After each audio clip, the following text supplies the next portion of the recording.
วันนี้ฉันถึงรู้ดีย้อนเวลากลับมาไม่ได้โธ่เอ้ยโชคชะตาเล่นตลกลืมตาตื่นมองฉันอีกครั้งจะบรรเลงเพลงให้เธอฟังให้เหมือนเคยดัง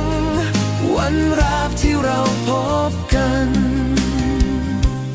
ในวันนี้ฉันถึงรู้ดีย้อนเวลากลับมาไม่ได้โธ่เอ้ยโชคชะตาเล่นตลก